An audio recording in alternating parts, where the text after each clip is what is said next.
I pulled into Blackwood State Park as the sun started to sink behind the mountains. The place looked different at dusk, more closed in somehow. During day shifts, the trees seemed welcoming, the paths inviting. Now they just looked like walls of darkness waiting to swallow the light. The gravel crunched under my tires as I parked outside the night station cabin. I'd never actually been inside before. No reason to. Day rangers use the main office near the park entrance. This isolated outpost was Nathan's domain.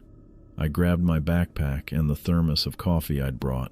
Nathan had been out with pneumonia for 3 days already, and Storm had finally run out of options for coverage. When she called me this morning, I'd agreed before really thinking it through.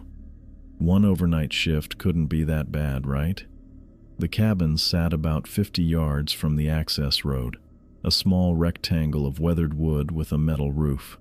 As I walked toward it, I noticed how quiet everything was. No bird song, no distant voices of hikers or campers, just the sound of my boots on the path and my own breathing. When I reached the door, I spotted a sheet of paper taped at eye level. The header read, "Night Shift Rules" in bold, all-caps lettering. I pulled it off and held it closer in the fading light. Night Shift Rules. 1. If fog appears around midnight, stay inside and away from windows until it clears. Do not respond to voices. 2. During storms, ignore all knocking. Do not open the door for anyone, regardless of what they say. 3. If you receive a call from any supervisor between 4 and 5 a.m., hang up immediately. 4.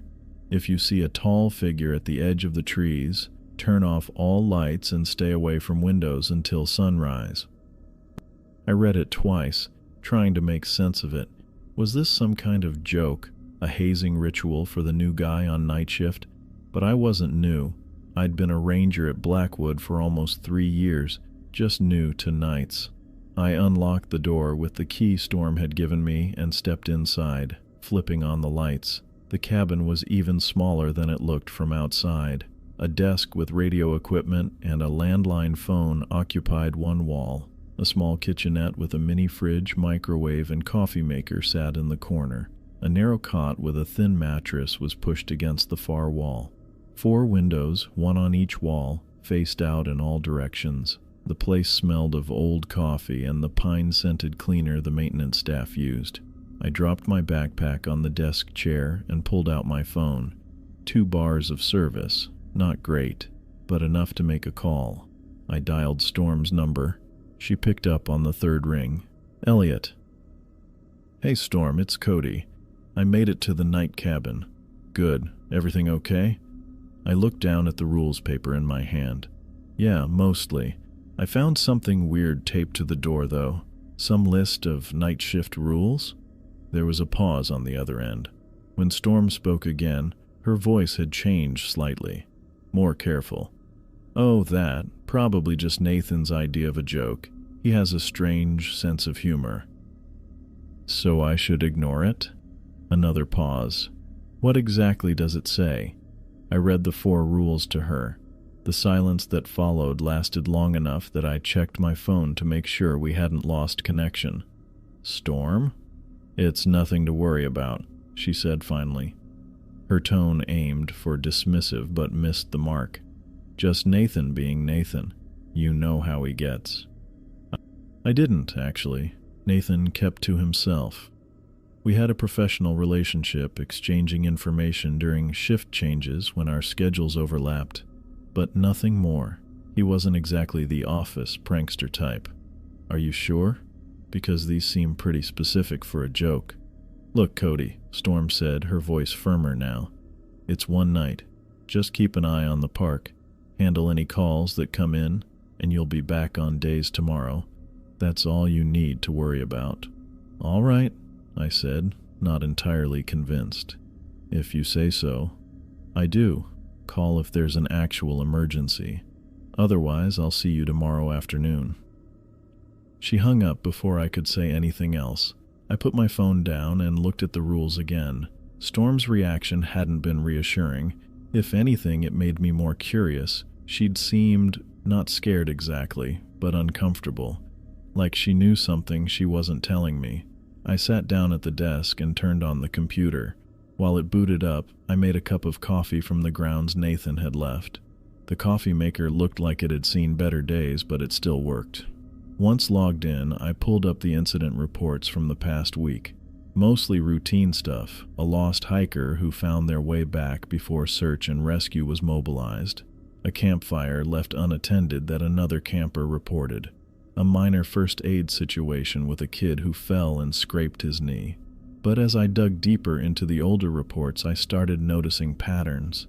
Unusual wildlife sightings that couldn't be confirmed, hikers reporting strange sounds that rangers couldn't locate, campers cutting trips short without clear explanations. None of these were officially categorized as unexplained or supernatural. They were filed under standard headings: wildlife encounter, noise complaint, early departure. But reading between the lines, I could sense something off about them. I'd heard rumors, of course. Every park had its stories. Blackwood had more than most. Campers who wandered off trail and returned days later with no memory of where they'd been. Hikers who heard voices calling their names when they were alone. Rangers who requested transfers after particularly difficult night shifts. I'd always written these off as campfire tales, the kind of stories people tell to scare each other. But sitting alone in this cabin with those 4 specific rules in front of me, I wasn't so sure anymore. Outside, darkness had fallen completely. I got up and looked out each of the 4 windows in turn. The cabin lights created reflections that made it hard to see much beyond a few yards. The forest pressed in from all sides, a wall of black broken only by the occasional movement of branches in the light breeze. I returned to the desk and placed the rules paper directly under the lamp. I couldn't shake the feeling that these weren't just made up. They were too specific, too strange. Why midnight fog in particular? Why would a supervisor call between 4 and 5 in the morning? And what was the tall figure at the edge of the trees? The rational part of my brain said this was ridiculous. The park had normal natural dangers: wildlife, weather, terrain. Those were what I should be concerned about, not some cryptic list of rules that sounded like they belonged in a horror movie. But another part of me, a deeper instinct, wasn't so quick to dismiss the warnings. That part noticed how the temperature in the cabin seemed to be dropping faster than it should, even with the heating on. That part paid attention to the way the shadows in the corners seemed deeper than normal. I checked my watch, just past 9. The night stretched ahead of me, long and increasingly cold. I added another layer, the fleece I'd packed just in case, and poured more coffee. When I looked out the east-facing window again, I froze. In the distance, just visible beyond the reach of the cabin's exterior lights, a thin layer of mist was creeping between the trees. Not quite fog yet, but getting there, and it was moving toward the cabin. I thought about the first rule. If fog appears around midnight, stay inside and away from windows. It wasn't midnight yet, not even close, but watching that mist slowly advancing through the trees, I couldn't help but wonder if the rules might be worth following after all. I watched as the fog changed. It had been drifting in wisps between the trees, but now it thickened and rolled forward with purpose. This wasn't normal weather. The thin mist I'd spotted earlier had transformed into something dense and unnatural that moved like it had a mind of its own. The security lights around the cabin started to dim as the fog swallowed them. One by one, their glow turned hazy, then vanished completely. I checked my watch. 11:30. Not quite midnight, but close enough to make my skin crawl. The first rule on that paper flashed in my mind. Stay inside during midnight fog and ignore voices. I backed away from the window, nearly tripping over the chair as I retreated to the center of the cabin. The fog pressed against the glass now, so thick it looked like someone had hung white sheets outside. I couldn't see anything beyond it. Not the trees, not the parking area, nothing. The cabin went completely silent. The usual forest sounds, crickets, wind in the leaves, distant owls, all vanished.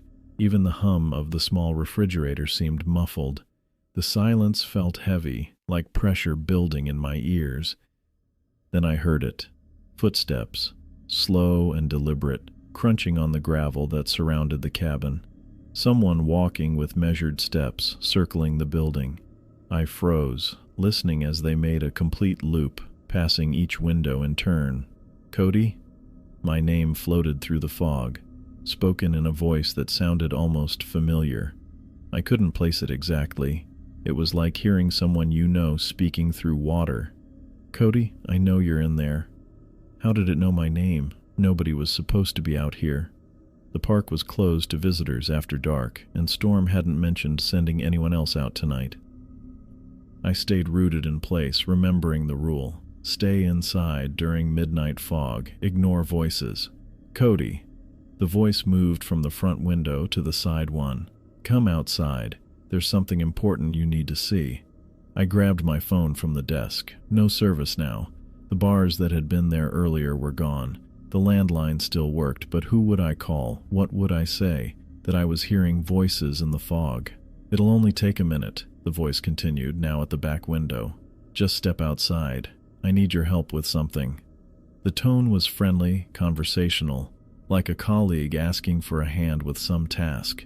But something about it raised the hair on my neck. The pitch wasn't quite right. It wavered between tones, like someone trying to remember how to sound normal. "Who's there?" I asked, immediately regretting breaking my silence. The footsteps stopped. For a long moment, nothing happened. Then they started again, quicker now, heading straight to the window where I stood. "A friend," the voice answered, sounding pleased I'd responded. "Just come outside. Don't you want to know what's happening in your park?" My park. The way it said those words made my mouth go dry. I backed away from the window. "I'm on duty. I can't leave the station." A laugh came through the fog. It started normally enough, but stretched too long, turning into something that didn't sound human at all. "Always following the rules, aren't you, Cody? Just like when we worked together in Yellowstone." I never worked at Yellowstone. I'd never even been there. The voice was trying different approaches, throwing out details, hoping something would stick. I moved to the desk and picked up the rules paper again, reading the first line over and over like a mantra. The footsteps continued their circuit of the cabin, the voice calling out from different locations each time. Sometimes it sounded like Storm, other times like someone I couldn't place. It kept using my name, asking questions about people I didn't know, mentioning places I'd never been. "Your mother's worried about you, Cody. She sent me to check on you."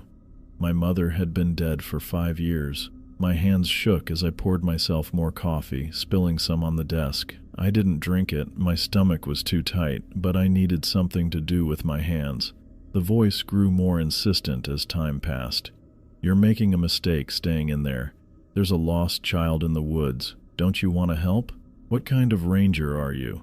I closed my eyes, focusing on my breathing. 20 minutes felt like hours as the voice tried everything, pleading, commanding, guilt-tripping. The footsteps sometimes rushed from window to window, other times slowly dragged along the walls.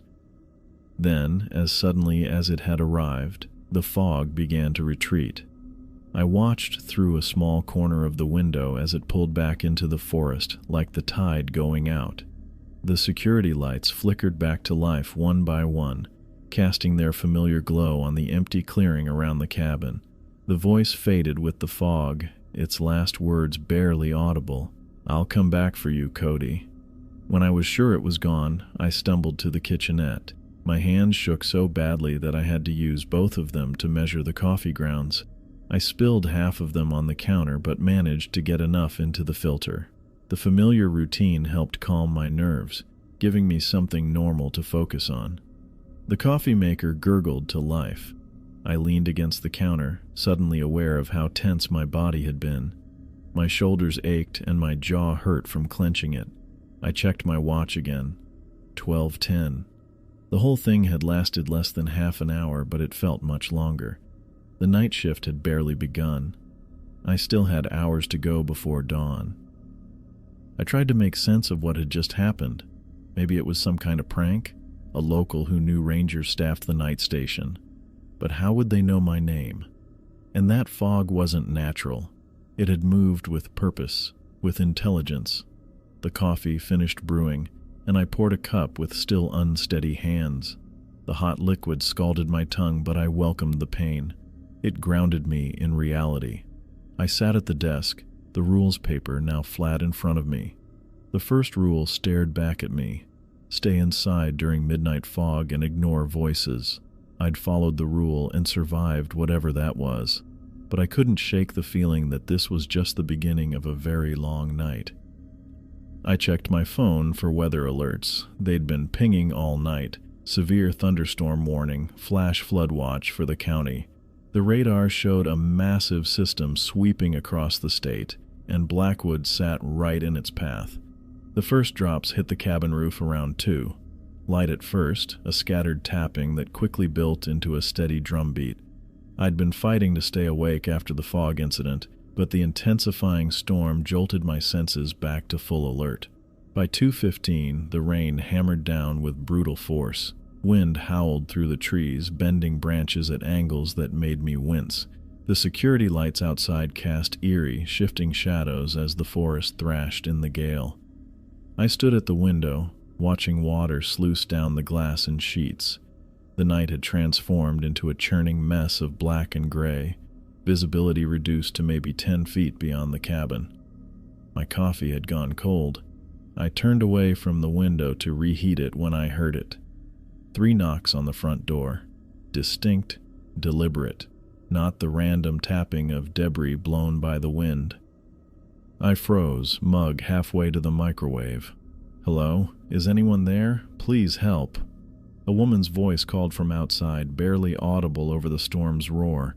I set the mug down and moved toward the door, stopping a few feet away. "I'm stranded," the voice cried. "My car broke down on the access road. Please, I'm soaked through." Her voice cracked with what sounded like genuine terror. I pictured some poor hiker or late camper caught in this nightmare of a storm, maybe hydroplaned off the road. "Hello?" I called through the door. "I'm the park ranger. Are you hurt?" "No, but I'm freezing. My phone's dead and I've been walking for almost an hour trying to find help. Please, I think I'm getting hypothermia." My hand moved toward the deadbolt before I caught myself. Rule 2. Don't open the door during storms, no matter who knocks. I glanced at the paper on the desk, remembering the fog and that voice that knew my name, the voice that knew about my mother. "I can radio for emergency services," I said, keeping my tone professional. "What's your name and location?" "Jenny," she sobbed. "Jenny Marsh. Please, I can't feel my hands anymore. I just need to come in and warm up until help arrives. I'm right outside your door." Her story made perfect sense. The access road curved dangerously in several spots, and in this weather it would be treacherous. Cell service was spotty on good days. Everything she said tracked with what could happen to someone caught in this storm. And yet, "I'm going to call for help right now," I said, backing toward the desk where the radio sat. "Emergency services can be here in 20 minutes. 20 minutes? Her voice rose in pitch. "I won't last that long. Please, I can see your lights. I know you're in there. Just open the door." The desperation in her voice cut through me. Every bit of my ranger training screamed to help this woman. That's what we did. We helped people in trouble.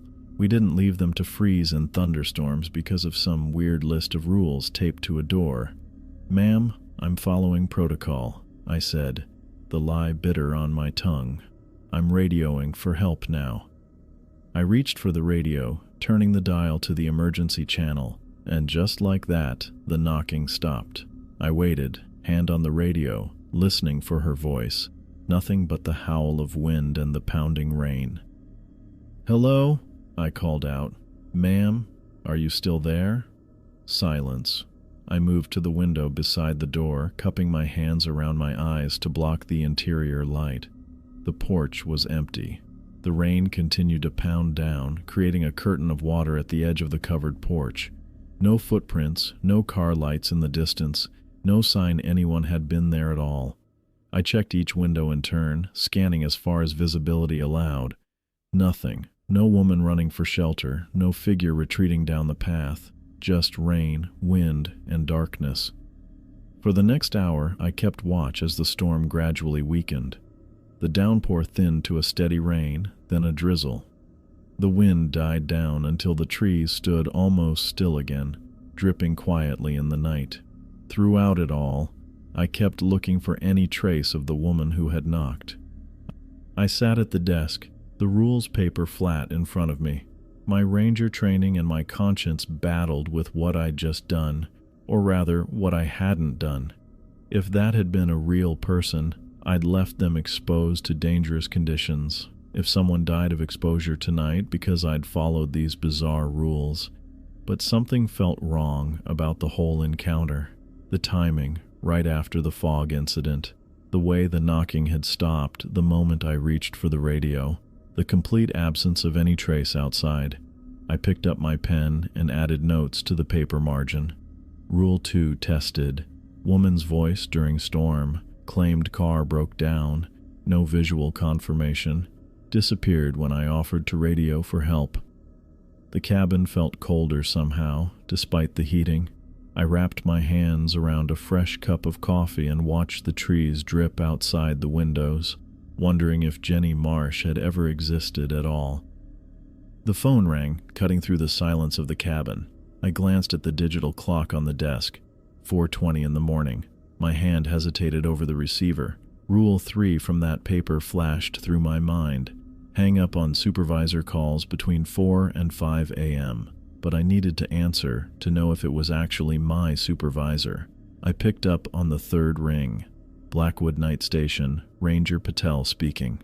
Ranger Patel, this is Regional Supervisor Francisco Mendez. The voice came through with an odd formality, each word precisely enunciated. We have an urgent situation requiring your immediate attention at Campsite 7.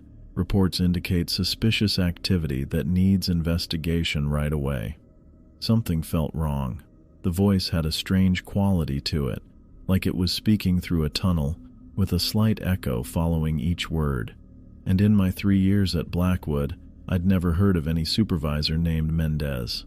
I'm sorry, sir, I said, keeping my tone professional. Could you please verify your employee number? Standard protocol for after-hours directives. A pause hung on the line. Too long. Ranger, this is an emergency situation, the voice continued, ignoring my request. There may be campers in danger. Your immediate response is required. The voice grew more insistent, the echo more pronounced. I gripped the receiver tighter. I understand the urgency, sir, but I need verification before I can leave my post. Employee number, please. People could be hurt while you waste time with bureaucracy, the voice snapped, dropping some of its formality. I am giving you a direct order to proceed to Campsite 7 immediately. My heart rate picked up. This wasn't right. Storm had never mentioned a regional supervisor Mendez, and the way he avoided basic verification. I'm going to have to call back through official channels to confirm this directive, I said firmly, for security purposes. The voice changed then, growing louder, the strange echo more pronounced. You will go to Campsite 7 now. This is your final warning. People are in danger. The shouting continued, but I pulled the phone away from my ear and set it down on the desk. My hand was steady as I pressed the disconnect button. The phone rang again instantly. I stared at it for a second, then reached behind the desk and yanked the cord from the wall. The ringing cut off mid-chime. Adrenaline rushed through my body as I pushed back from the desk and stood up. My legs felt jittery as I began pacing around the small cabin. 3 steps one way, 4 steps the other. I rubbed my hands over my face. Was this another test? Like the fog with the voice calling my name? Like the woman in the storm who vanished? The rules on that paper had been right both times. Hang up on supervisor calls between 4 and 5 a.m. How could Nathan have known about these things? How could anyone know to write such specific warnings? I checked my watch, 4:27.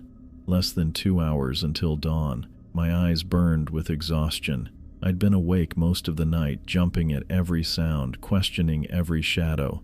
The coffee had stopped working hours ago. A branch snapped somewhere in the forest outside. I flinched, moving away from the windows. Who created these rules? Why did these things happen at such specific times? What were they? The question swirled in my mind as I continued pacing. My training had never prepared me for anything like this. Park rangers dealt with lost hikers, wildlife encounters, medical emergencies, not voices in the fog or phantom callers giving fake orders. Another sound from outside, maybe just the wind, maybe something else. I sank into the chair at the desk, keeping my back to the wall so I could see all 4 windows at once. My eyelids felt like they had weights attached. Just stay awake until sunrise, I told myself. Just a little longer. I jerked awake sometime later, not realizing I'd dozed off. The chair wasn't comfortable, but exhaustion had won temporarily. I blinked hard, trying to clear the fog from my brain. My neck ached from the awkward angle. The cabin was still dark, still quiet except for the hum of the refrigerator. Through the windows, I could see the forest remained wrapped in pre-dawn darkness. I checked my watch, 5:15. Still some time before sunrise. I shifted in the chair, trying to find a position that wouldn't make my back hurt worse than it already did. My thoughts drifted to Nathan, wondering if he went through this every night. No wonder he looked so worn down all the time. My eyes grew heavy again despite my best efforts. I drifted into fitful sleep, jerking awake at small noises only to drift off again minutes later. The rules paper sat on the desk in front of me, a strange lifeline in this increasingly bizarre situation. Whatever might come next, I'd be ready, or at least I hoped I would. I spotted movement through the front window at 5:40. A quick flash of something that didn't belong among the trees. I blinked hard, trying to clear the fog of exhaustion from my vision. There it was again. A tall, dark silhouette stood at the edge of the tree line, about 50 yards from the cabin. I leaned closer to the window, squinting to make sure I wasn't seeing things after the long night. My stomach dropped. The figure was unnaturally tall and thin, at least 8 feet with arms and legs that looked wrong, too long for its frame. It had no features I could make out, just a solid black shape against the gray morning sky. Not a person, not anything that should exist. Rule 4. The words flashed in my mind like an alarm. I lunged for the light switch, flipping it off with shaking fingers. The desk lamp, too. I killed every source of light in the cabin, plunging myself into near darkness with only the dim, pre-dawn glow filtering through the windows. I backed away from the windows, moving in a crouch until my back hit the kitchenette counter. My heart hammered in my chest as I watched through a narrow gap in the curtains. The figure began walking toward the cabin. Walking wasn't the right word. It moved with a strange, gliding motion, as though its feet barely touched the ground. Each step covered too much distance. It moved all wrong, like someone had taken human movement and stretched it out, made it unnatural. I slid down to the floor, out of sight of the windows. The cabin felt colder than before, the air heavy and thick. A scraping sound started at the east-facing window, then moved around to the south. The thing was circling the building. A new sound started, what sounded like long fingernails tapping against the glass of each window in turn. Tap, tap, tap, pause. Tap, tap, tap. The sound moved around the cabin as the figure circled. I pressed my back harder against the cabinet doors, trying to make myself as small as possible. The tapping continued its circuit. Front window, side window, back window, other side, then front again. Each time it completed a lap, the tapping grew more insistent, more deliberate. The sound stopped at the front door. I held my breath, listening to the silence. A soft click broke it. The door handle turning slowly, testing the lock.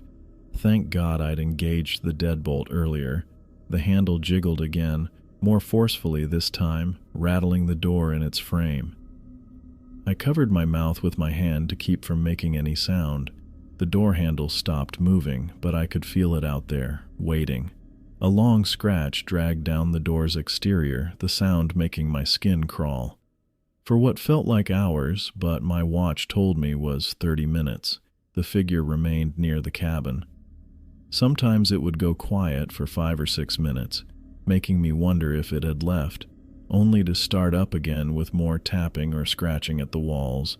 The sounds moved from place to place, a slow drag of those long fingers across the wooden exterior, a gentle rap at a window, the creak of a floorboard on the small porch. I stayed crouched behind the desk the whole time, barely breathing.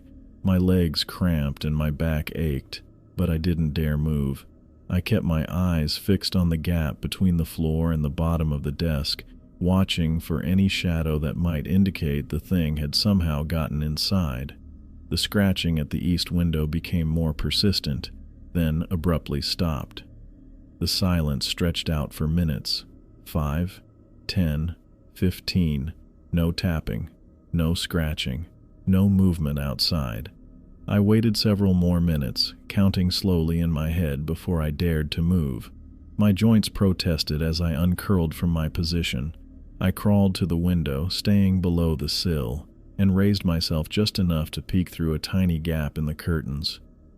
The tree line was empty. The space between the cabin and the forest showed no sign of the tall figure. I checked each window in turn, moving carefully from one to the next, keeping low and making sure to stay hidden behind the curtains. Nothing. It was gone. I sank into the desk chair, every muscle in my body trembling with the release of tension. Outside, birds had started their morning calls. The gray sky was gradually lightening. I'd made it through the night.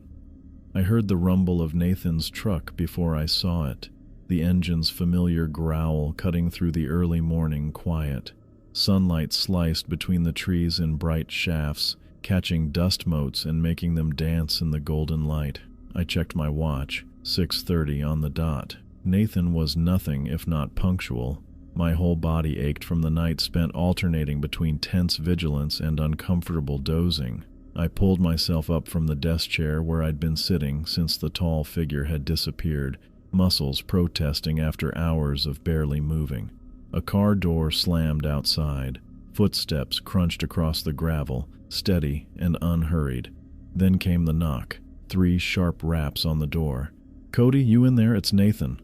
The voice sent a flood of relief through me. A normal human voice.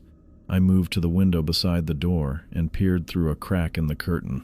Nathan stood on the porch looking tired but solid and real in his ranger uniform, a travel mug in one hand. The morning light caught the gray at his temples. I reached for the deadbolt with fingers that wouldn't quite steady. The lock clicked open and I pulled the door back, wincing as sunlight hit my face.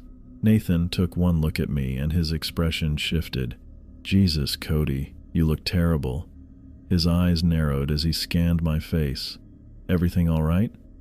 I opened my mouth to answer, but where would I even start? Instead, I reached into my pocket and pulled out the folded paper with the rules, holding it out to him. Nathan's gaze dropped to the paper. He took it without a word, unfolded it, and began to read. His face changed as his eyes moved down the list, mouth tightening, jaw clenching. When he finished, he looked back up at me, all traces of casual morning greeting gone. "Where'd you find this?" he asked, his voice low and careful. "It was taped to the door when I got here yesterday. I thought it was a joke." Nathan folded the paper with precise movements, tucked it into the breast pocket of his uniform shirt. "Was it?" "No." The word came out rough. I cleared my throat. "No, it wasn't." He looked past me into the cabin, then back at my face. "Did you follow them? The rules?" I nodded. "All of them?" "Yeah, all 4. Nathan let out a long breath, shoulders dropping slightly. He glanced around the clearing, eyes scanning the tree line before returning to me. "Listen to me carefully," he said, voice barely above a whisper. "You can't tell anyone about what happened here last night. Not Storm, not any of the other rangers. Nobody. You understand? But..." "No," he cut me off, leaning in closer. I need you to swear to me right now. This stays between us." I studied his face, the deep lines around his eyes, the set of his jaw. "You know about them," I said, not a question. "The things in the rules, the fog, the knocking, the calls, the figure. You know they're real." Nathan held my gaze for a long moment. The morning birds called from the trees around us, their songs jarringly normal against the weight of our conversation. 7 years, he finally said, so quietly I almost missed it. "I've been working nights here for 7 years. He tapped his pocket where he'd put the rules. "And this list isn't a joke, Cody. It's the only reason I'm still alive." The words hung in the air between us. I felt cold despite the warming day, the memory of that tall, wrong-shaped figure still fresh in my mind. "I need to get my stuff," I said. Back inside the cabin, I gathered my things with hands that wouldn't stop shaking. My backpack, the empty thermos, my jacket. Simple, everyday items that now seemed to belong to a different world, one where the rules of reality still made sense. My mind raced with questions. What were these entities that visited the cabin each night? How long had they existed in the park? The patterns in those old incident reports suddenly made much more sense. Not random occurrences, but encounters with whatever lurked in Blackwood's darkness. I zipped my backpack closed, thinking about all the rangers who'd worked nights here over the years. How many had encountered what I'd seen? And what about the ones who might not have had Nathan's rules to protect them? What happened to rangers who answered the door during storms, or took calls between 4 and 5, or left the lights on when that tall figure appeared? Nathan stood in the doorway, watching me. The morning light behind him couldn't reach the shadows in his eyes. I turned the key in the ignition of my truck and sat there for a long moment, my fingers white-knuckled on the steering wheel. The rational part of my brain kept saying I should be driving in the opposite direction, away from Blackwood State Park, away from that cabin, away from whatever the hell happened last night. But here I was, about to head back for another shift. "This is insane," I muttered to myself, glancing at the passenger seat where I'd piled my supplies. I'd spent most of the day in a fog of exhaustion, trying to sleep but mostly lying awake, replaying every moment from last night. The voice in the mist calling my name, the woman in the storm who vanished, the phone call from someone who didn't exist, the tall figure at the tree line that moved all wrong. I checked my watch. 6:30 p.m. The sun would set in less than an hour. I needed to get moving. The drive to the park took 20 minutes, my headlights cutting through the growing dusk. The trees alongside the road seemed to lean in closer than I remembered, their shadows deeper and more watchful. I turned onto the access road, gravel crunching under my tires, and followed it to the night station cabin. As I pulled up and killed the engine, the silence pressed in around me. I grabbed my backpack from the passenger seat and the duffel bag from the back, then made my way to the cabin door. Just like yesterday, a paper was taped at eye level, the same rules in the same handwriting. I took a deep breath and unlocked the door. The cabin looked exactly as I'd left it that morning. Desk with radio equipment and landline phone, kitchenette with mini fridge, narrow cot, 4 windows facing all directions. But now I understood what this place really was.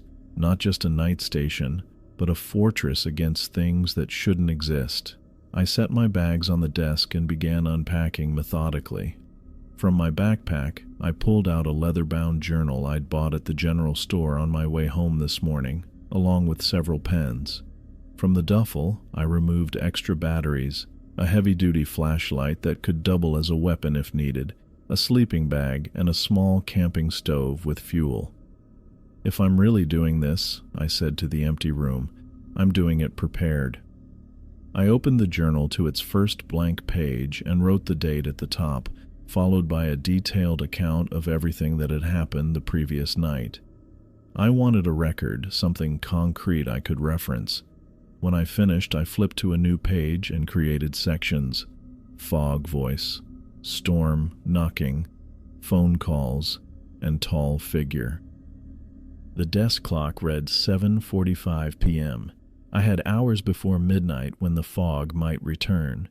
I set up my equipment, placing the motion-activated camera I'd borrowed from the park's wildlife monitoring supplies on the desk. I checked that it was fully charged and had an empty memory card. At 8:30, I ate the sandwich I'd packed and drank coffee from my thermos. The cabin felt colder than it should have, despite the heating system running. I put on my fleece and continued my preparations.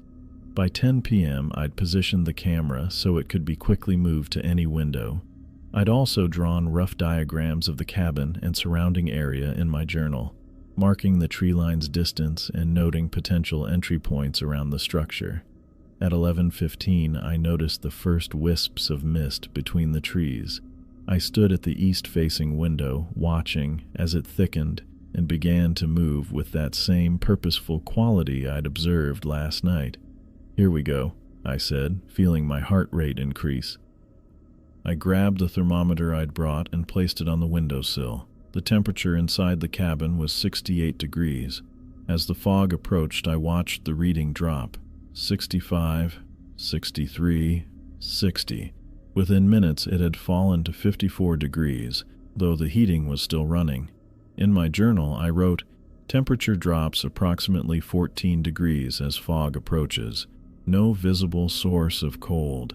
Heating system continues to run but cannot maintain temperature." The security lights around the cabin began to dim one by one as the fog enveloped them. I backed away from the window, positioned myself in the center of the room, and waited. The silence descended just like before. Crickets, wind, all natural sounds ceased. Even the refrigerator's hum seemed muffled. Then came the footsteps circling the cabin on the gravel. I grabbed my pen and wrote quickly. Footsteps sound human in weight and gait, approximately 1 circuit per minute. When the voice came, I was ready. It called my name, just like before, but this time I listened more carefully. There was something familiar about it. "Cody, are you in there? I need to talk to you about something important." I froze, pen hovering over paper. It was Storm's voice, or something trying to sound like Storm. The pitch and cadence matched, but there was that same unnatural wavering quality underneath. "I'm your supervisor, Cody. Open the door. There's been an incident we need to discuss." I wrote frantically.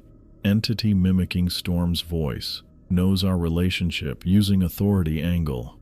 The fake Storm continued circling, switching tactics when the authority approach didn't work. "Cody, please. I'm scared out here alone. Something's following me in the fog. Let me in." The pleading tone was perfect, exactly how a frightened Storm might sound. But I remembered the rules and stayed put, documenting every change in approach, every new tactic the voice tried. After 20 minutes, the fog retreated just like before, and the security lights flickered back on. I checked the thermometer, 68 degrees again. The temperature had returned to normal the moment the fog withdrew. I sat at the desk, reviewing my notes and adding observations.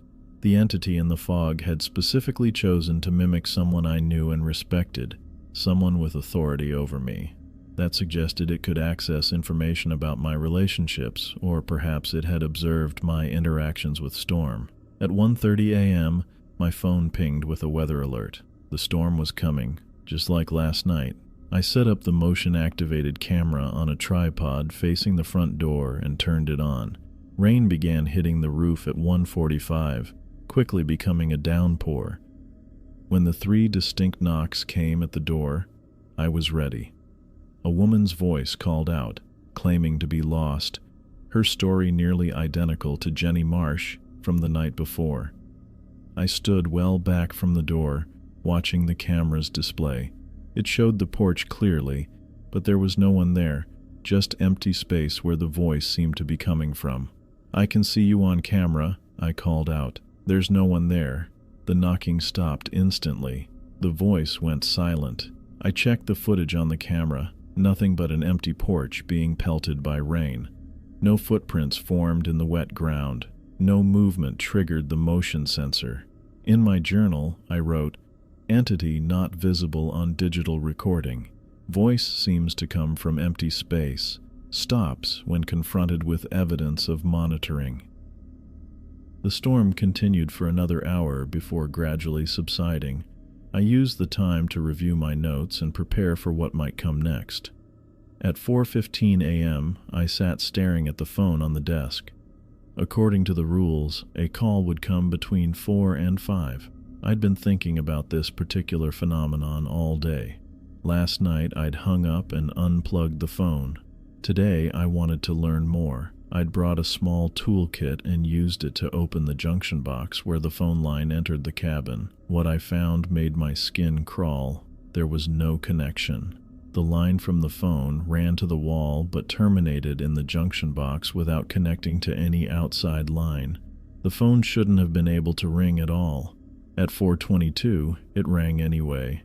I let it ring 3 times, then picked up without speaking. Ranger Patel. The voice had that same tunnel-like quality as before. This is Regional Director Watkins. We have an emergency situation at the North Trail entrance. You need to go there immediately. I remained silent, taking notes. There was no Regional Director Watkins in our park system. Ranger Patel, acknowledge this order immediately. Lives are at stake. I still said nothing, just listened and documented. After 45 seconds of increasing demands, I hung up. The phone rang again instantly. I opened the junction box again to confirm what I already knew. The phone had no physical connection to any outside line. It shouldn't have been able to ring at all. In my journal I wrote, "Phone operates without physical connection. Entity seems to use electrical systems somehow." I disconnected the phone completely, removing it from the wall socket. It continued to ring for another 5 minutes before falling silent. By 5:30 a.m. I was exhausted but determined to observe the final phenomenon. I kept all lights on and positioned myself where I could see through a tiny crack in the curtains covering the east window. According to the rules, the tall figure would appear at the tree line. At 5:42, I saw movement at the edge of the forest. The tall, thin silhouette emerged just as it had last night, standing unnaturally still at first. But this time, I didn't immediately turn off the lights. I watched through the narrow gap for a few seconds longer. What I saw chilled me to my core. The figure wasn't solid at all. It was composed of shifting darkness that seemed to fold in on itself in impossible ways. Its limbs weren't fixed in number or position. They moved and multiplied, extending and contracting like smoke given partial substance. Its height fluctuated between 8 and 10 feet as I watched. I lurched for the light switch, plunging the cabin into darkness. Crouching below the window line, I wrote by the dim light of my flashlight, "Entity not solid, made of shifting darkness with inconsistent form. Multiple limbs moving in physically impossible ways. Height variable." The scraping sounds began at the windows, just like before. The tapping made its circuits. The door handle jiggled. I remained hidden, documenting every sound, every movement, until the entity finally retreated as the first gray light of dawn appeared on the horizon. When the birds began their morning calls, I knew I'd survived another night. I sat in the desk chair, my journal filled with observations, the camera's memory card containing footage of an empty porch where a voice had come from nothing, and the disconnected phone that had rung without any possible power source. At 6:30 a.m., Nathan's truck pulled up outside. I watched through the window as he approached the cabin, looking even more tired than yesterday. He knocked and identified himself. I checked through the curtain crack before opening the door. "You came back." Nathan's voice held equal parts surprise and respect. I nodded, stepping aside to let him in. "And I brought supplies." Nathan's eyes moved over the equipment I'd set up, the camera, the journal, the disconnected phone with its exposed junction box. "You've been busy," he said. I picked up my journal and handed it to him. I documented everything. Temperature drops when the fog comes. The voice was mimicking storm last night. The knocking woman doesn't show up on camera. And the phone... I gestured to the exposed wiring. It's not connected to anything, Nathan. It physically can't ring, but it does. Nathan flipped through my notes, his expression growing more serious with each page. When he reached my description of the tall figure, he stopped reading. "You saw it?" he asked quietly. "You actually looked at it?" "Just for a few seconds before I turned off the lights. It's not..." I struggled to find the words. "It's not a solid thing. It's like darkness that can move and change shape. Too many limbs, all moving wrong." Nathan closed the journal and handed it back to me. He looked older somehow, the lines in his face deeper than they'd been yesterday. "There are other stations," he said finally, "not just this one. Each has its own set of rules." I stared at him. "Other stations? With other... things?" Nathan nodded. "Different phenomena, different rules, but the same principle. Follow them or disappear." Disappear? The word hung in the air between us. Rangers who don't follow the rules don't come back for their next shift. No bodies, no evidence, just gone. Nathan moved to the window and looked out at the peaceful morning forest. 7 years I've worked nights here. I've seen 5 rangers vanish. I felt cold despite the morning sunlight now streaming through the windows. Why doesn't anyone talk about this? Why isn't there an investigation? There have been investigations. They find nothing because there's nothing to find. Nathan turned back to me. "The entities don't leave evidence, just like your camera showed nothing at the door last night." I sat down at the desk, my mind racing.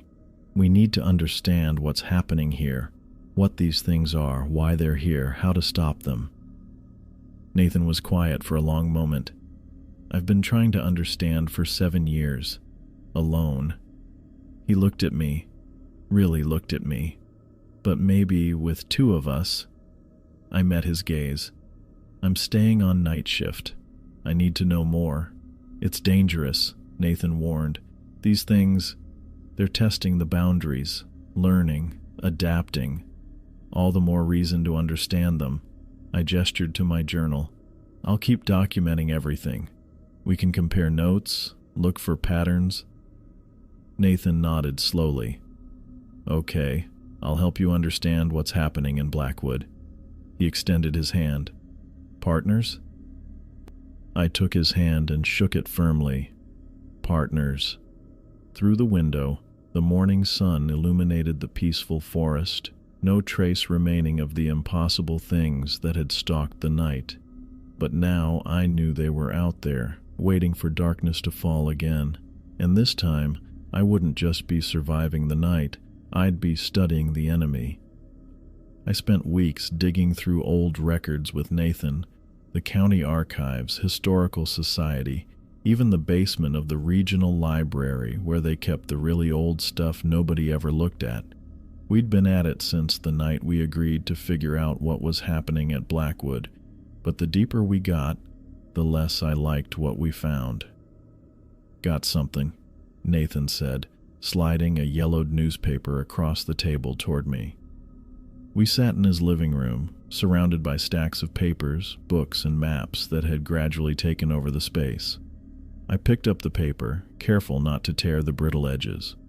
The headline read, "3 children missing near Blackwood area, 1932.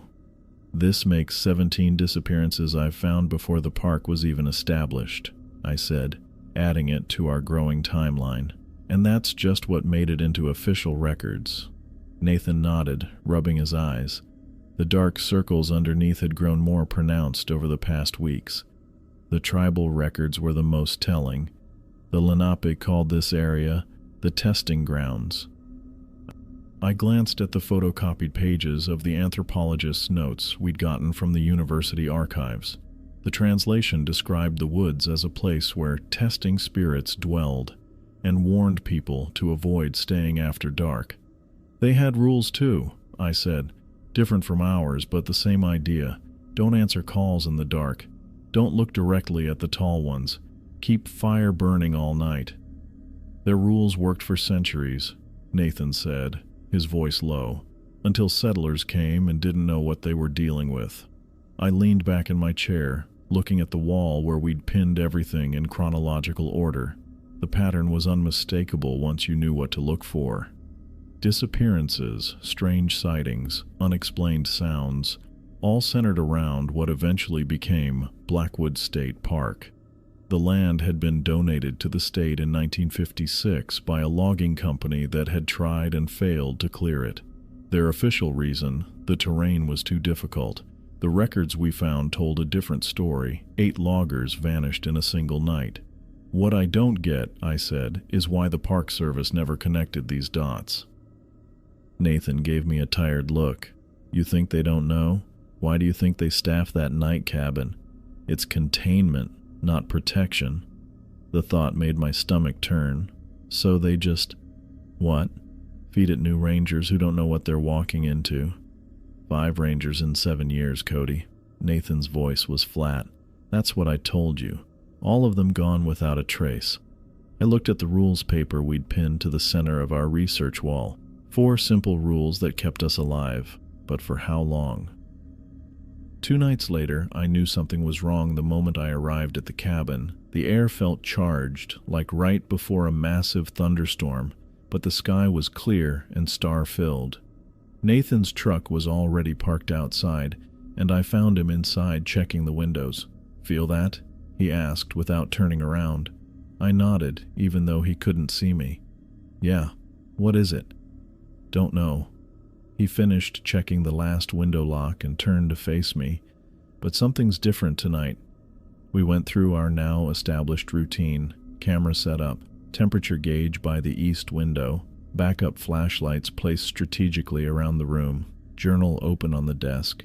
The familiar steps helped calm my nerves, but the strange tension in the air remained.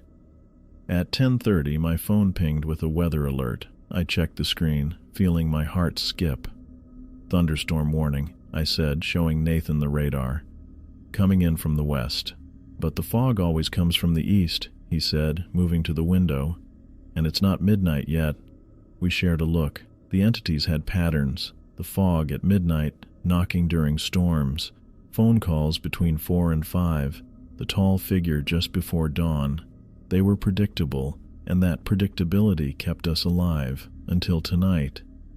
The first drops of rain hit the roof at 11:15. By 11:30, it was a downpour, and at 11:45, with the storm raging outside, the temperature gauge by the east window dropped from 68 to 54 in less than a minute. Both at once, Nathan whispered, moving away from the windows. That's never happened before. I watched the security lights dim as the fog rolled in, merging with the rain to create an impenetrable wall of gray outside every window. The familiar footsteps began circling the cabin, but faster than usual, splashing through puddles. The phone rang. Nathan and I stared at it. It was barely midnight. The phone calls never came until after 4. Don't answer it, Nathan said, his voice tight. I had no intention of breaking that rule. The ringing continued, 5, 6, 7 rings before stopping, then immediately started again. The knocking came next, 3 sharp raps on the front door. Cody? Nathan? It's Storm. My car broke down on the access road. Please, I need help. The voice was perfect, exactly how Storm would sound if she were caught in a storm, frightened and desperate, but we knew better. They're using both our names, I said quietly. They never did that before. Nathan nodded, his face pale in the cabin's light. They're adapting. The phone kept ringing. The knocking moved around the cabin, following the same path as the footsteps in the fog. And then, through the gray haze outside the north window, I saw it. The tall figure, standing much closer to the cabin than ever before. Nathan, I whispered, pointing. He looked and went completely still. Turn off the lights, he said. Now. I hit the switches, plunging the cabin into darkness.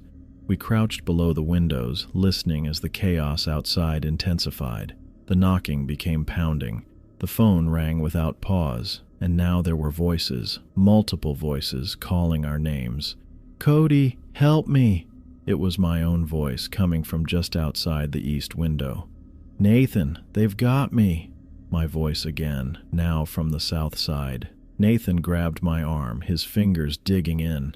"It's trying to make us think they've got the other one," he whispered. "Don't fall for it." A new sound joined the cacophony, scratching from above. Something was on the roof, moving toward the chimney. We didn't have a fireplace, just the old wood stove in the corner with its narrow pipe leading up through the ceiling. "They've never tried that before," Nathan said, his voice barely audible over the noise.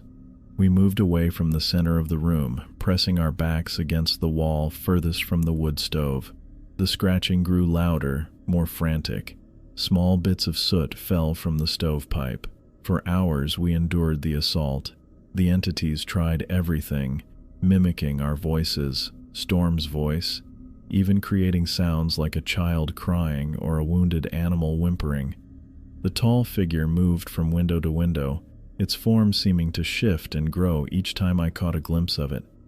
No longer just tall and thin, it now had too many limbs, moving in ways that hurt my eyes to track. "They're surrounding us," Nathan said around 3 a.m. "Look." I peered through a tiny gap in the curtains. He was right. The fog had thickened into distinct shapes, dozens of them all around the cabin, pressing closer than ever before.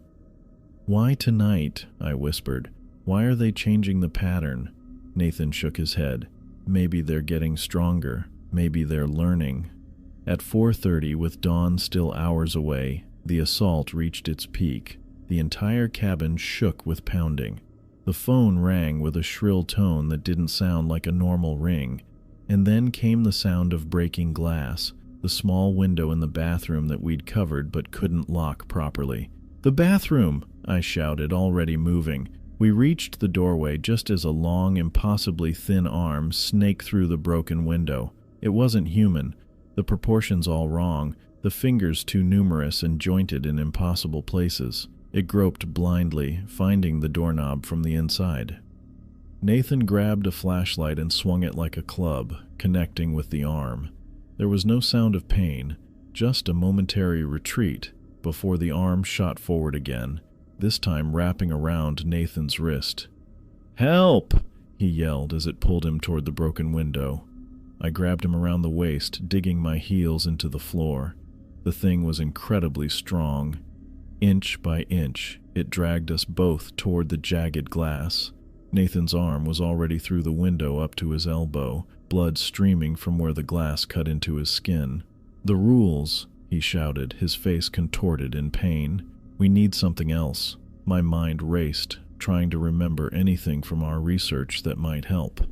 The indigenous people had kept fires burning all night. The early settlers who survived reported using prayers and rituals.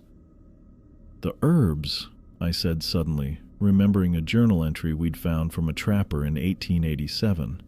"In my backpack." Nathan kicked at the doorframe, temporarily halting our progress toward the window. "What herbs?" "Cedar, sage, tobacco, the mixture that old trapper wrote about." I'd collected them after reading his account, more out of curiosity than belief. "Get it," Nathan grunted, bracing himself against the doorframe with his feet. I let go and lunged for my backpack, dumping its contents on the floor. The small cloth pouch fell out among my spare clothes and notebooks. I grabbed it and the metal cup from my camping set, dumping the herbs inside.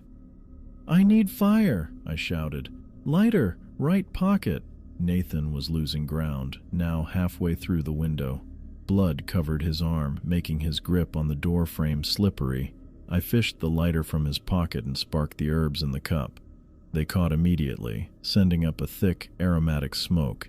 The old trapper's journal had included words to say, a mixture of English and what I assumed was a corrupted version of Lenape. I'd written them down, skeptical but thorough. Now I recited them with desperate conviction, holding the smoking cup toward the broken window. "Fire of protection, smoke of cleansing," I began, the strange syllables feeling awkward on my tongue. "This ground is not yours to take. These souls are not yours to test." The arm holding Nathan paused. The pounding around the cabin hesitated. I continued the chant, moving closer with the smoking herbs. The arm began to retreat, pulling back through the window. Nathan fell to the floor, clutching his bloodied limb to his chest. "Keep going," he gasped. I repeated the words, louder now, holding the smoking cup toward each window in turn. The pounding stopped completely. The phone fell silent. Outside, the fog began to thin, retreating toward the trees. We stayed frozen in place, hardly daring to breathe, until the first gray light of dawn showed through the broken bathroom window. Only then did the tension break. We stayed frozen in place, hardly daring to breathe, until the first gray light of dawn showed through the broken bathroom window. Only then did the tension break. "They're gone," I said, my voice hoarse from chanting. The smoking herbs had burned down to ash in the cup, leaving only their pungent smell hanging in the air. Nathan sat on the floor, back against the wall, cradling his injured arm. Blood had soaked through his sleeve and dripped onto the linoleum. His face was ashen, making the dark circles under his eyes stand out like bruises. "Let me see that," I said, setting down the cup and kneeling beside him. He winced as I carefully rolled up his sleeve. Deep cuts ran from his wrist to his elbow where the glass had torn into his skin as the entity pulled him through the window. None looked deep enough to need stitches, but they were still bleeding steadily. "First aid kit's under the sink," Nathan said through gritted teeth. I grabbed it and cleaned the wounds as best I could, wrapping his arm with gauze and medical tape. My hands were shaking so badly I had to restart twice. "That was different," Nathan finally said as I finished. "In 7 years, I've never seen them work together like that. Never seen them change their patterns." I helped him to his feet and we made our way back to the main room. The cabin looked like a disaster zone. Papers scattered across the floor from when I dumped my backpack. The desk chair overturned. Curtains partially torn from one window. And the bathroom, glass everywhere, blood smeared on the frame and floor. "Why tonight?" I asked, carefully picking up our research notes that had fallen. "What changed?" Nathan lowered himself into the remaining chair. "Maybe it's us. We've been looking into them, documenting them. Maybe they don't like that." I thought about that as I righted the desk chair and sat down. The eastern sky was getting lighter by the minute, the familiar relief of sunrise washing over me, but this time it felt temporary. "They're learning," I said quietly, "adapting to the rules." Nathan nodded. "The rules kept me alive for 7 years because the entities followed patterns. Now they're breaking those patterns." "Breaking the rules," I added. "Their rules, not just ours." We sat in silence as dawn fully broke, the sunlight streaming through the windows and illuminating the damage from the night. Birds began singing in the forest as if nothing had happened, as if the woods hadn't just tried to kill us. "That ritual," Nathan finally said, "where exactly did you find it?" I pulled out my journal, flipping to the pages where I'd copied the trapper's account. "William Blackwood, 1887. He got caught in these woods overnight during a hunting trip. Described the same phenomena we've seen. The fog, voices calling his name, something tall watching from the trees." "Blackwood," Nathan repeated. "Like the park." "Yeah. According to the county records, his family owned this land before selling it to the logging company in the 1920s. He survived by using a ritual he learned from a Lenape guide." Nathan leaned forward, wincing as the movement pulled at his injured arm. "And it worked. It actually made them back off." "Temporarily," I said. "The trapper wrote that it would only hold them at bay for a while, that they'd come back stronger next time." "Great," Nathan muttered. "So we bought ourselves what? A night? A week?" I closed my journal, thinking about everything we'd learned. "The ritual is just a band-aid. We need something more permanent." "Like what? Burning the forest down?" I shook my head. The indigenous people managed to coexist with these entities for centuries. They had rules, rituals, boundaries that worked. Then settlers came, ignored the warnings, and people started disappearing. So we need to re-establish those boundaries, Nathan said, catching my train of thought. Set terms they understand. And we need to make the Park Service acknowledge what's happening, I added. No more sending unprepared rangers into that cabin. No more pretending these are just campfire stories. Nathan looked skeptical. You think Storm and the higher-ups will believe us after they've been covering this up for years? I gestured to his bandaged arm, to the broken window, to the scattered evidence of our night from hell. They'll have to. We have documentation now. Temperature readings, camera footage, physical evidence, and we have each other as witnesses. They could still write it off. Gas leak hallucinations, animal attack, weather damage. Nathan's voice was bitter. Trust me, they've gotten good at explaining away the unexplainable. I stood up and walked to the window, looking out at the peaceful morning forest. Somewhere out there, the entities were waiting, learning, adapting, getting ready for next time. Then we don't give them the choice, I said, turning back to Nathan. We go public if we have to, but first, we need to figure out a more permanent solution than burning herbs and saying words I can barely pronounce. Nathan was quiet for a long moment, then nodded slowly. I know someone who might be able to help, an anthropologist who specializes in Lenape culture. She reached out to me a few years ago, asking about strange occurrences in the park for a book she was writing. What did you tell her? Nothing, at the time. Nathan looked down at his bandaged arm. I was too scared of breaking the rules, too scared of what might happen if I talked about it. And now? He looked up, his expression hardening with resolve. Now I'm more scared of what happens if we don't. The sun had fully risen, bathing the cabin in warm light that belied the horrors of the night. We'd survived barely, but we both knew the entities would return, stronger and smarter than before. The rules that had protected Nathan for 7 years were no longer enough. We needed a more permanent solution, and we needed it before nightfall.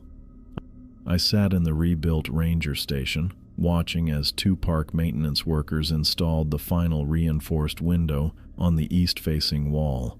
The afternoon sun caught on the new metal frame, throwing a sharp rectangle of light across the polished hardwood floor. It had been exactly 1 year since that night when Nathan and I nearly died in the old cabin. That should do it, Ranger Patel, said Mike, the older of the 2 workers, as he tightened the last bolt.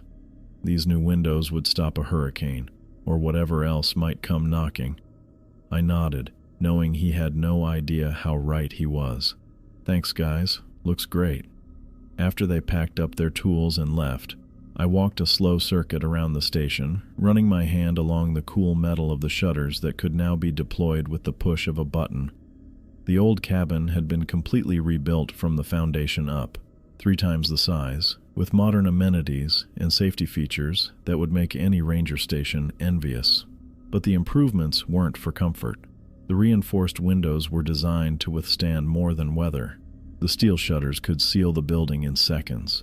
The backup generators would keep the lights on no matter what tried to cut the power. And most importantly, though invisible to casual inspection, protective symbols had been etched into the concrete foundation before it was poured. Ancient Lenape designs mixed with others from 6 protective traditions around the world. I picked up the leather-bound book from my desk. What had started as 4 simple rules taped to a door had expanded to a comprehensive manual 10 items long. Each rule was detailed with specific protocols, backed by our experiences and research. Rule 5. If the temperature drops more than 10 degrees in less than a minute, activate the herb burners in all 4 corners of the station immediately. Rule 8. Never look directly at reflective surfaces between 3:15 and 3:45 a.m. The expanded rulebook never left my desk. I knew every word by heart, but having it physically present was both practical and symbolic. It represented everything we'd learned, everything that had kept us alive. The training program for new rangers was thorough now. No one would ever again be thrown into a night shift unprepared the way I had been that first night. Every new hire spent 2 weeks in classroom training before they were allowed to shadow an experienced night ranger for another month. They learned the rules, the protocols, the warning signs. They learned about the entities, not everything, because some knowledge was too dangerous, but enough to keep them vigilant. I checked my watch. 6:30. Nathan would have been arriving for his shift by now, but he'd retired last month after 27 years with the Park Service. 7 of those years he'd spent alone, facing the entities with nothing but a handwritten list of rules. Then came our year together, documenting and surviving, building our case until we had enough evidence to force change. The Park Service had initially tried to transfer both of us after we presented our findings. When that failed, they brought in experts, first psychologists who suggested mass hallucination, then environmental specialists looking for gas leaks or contamination that might cause delusions. Finally, when we brought in our own experts, the anthropologist who confirmed the Lenape legends, the physicist who recorded the temperature drops, the audio specialist who captured voices that shouldn't exist, they had no choice but to acknowledge the truth. I pulled the first set of shutters closed as the sun began to dip toward the tree line. The entities still came every night, testing the boundaries of our defenses. They had grown more persistent after we implemented the new measures, as if angry that their hunting ground had been restricted. Last week, the fog had pressed against every window simultaneously, something I'd never seen before. The night after, knocking had come from the roof instead of the doors or windows. They were adapting, learning, but so were we. I checked the herb burners in each corner of the main room, making sure they were filled and ready. The mixture of cedar, sage, and tobacco had been supplemented with other protective elements recommended by our experts. I verified the salt lines at each threshold were unbroken. A sharp knock at the door made me jump, even though the sun was still up. I checked the newly installed security camera monitor on my desk. It showed Storm standing on the porch with a cardboard box in her arms. I opened the door, letting in the warm evening air. "Hey, Storm." "Evening, Cody. Brought those supplies you requested." She handed me the box, which was heavier than it looked. Extra batteries, those special candles, and the books from Dr. Winters. Storm looked different than she had a year ago. The skeptical administrator had been replaced by someone who had seen enough evidence to believe, even if she never talked about it directly. She'd been instrumental in pushing through the funding for the rebuilt station and the new protocols. "Thanks. I appreciate the rush delivery." She glanced past me at the herb burners and the symbols carved into the door frame. "All set for tonight?" "Just finishing preparations now." She nodded, hesitating like she wanted to say more. Finally, she just said, "Radio check at 9, midnight and 3, as usual." "I'll be here." "I know you will." She turned to leave, then stopped. "Cody, what you and Nathan did, making sure no one else would go through what you did, it matters." I smiled. "Thanks, Storm." I watched her drive away, her headlights cutting through the gathering shadows as she followed the access road back toward the main park offices. The sun was now just a sliver above the trees, painting the sky in deep oranges and purples. Back inside, I locked the reinforced door and began my methodical nightly ritual. I checked each window shutter, tested the radio system, verified the backup generator was fueled and ready.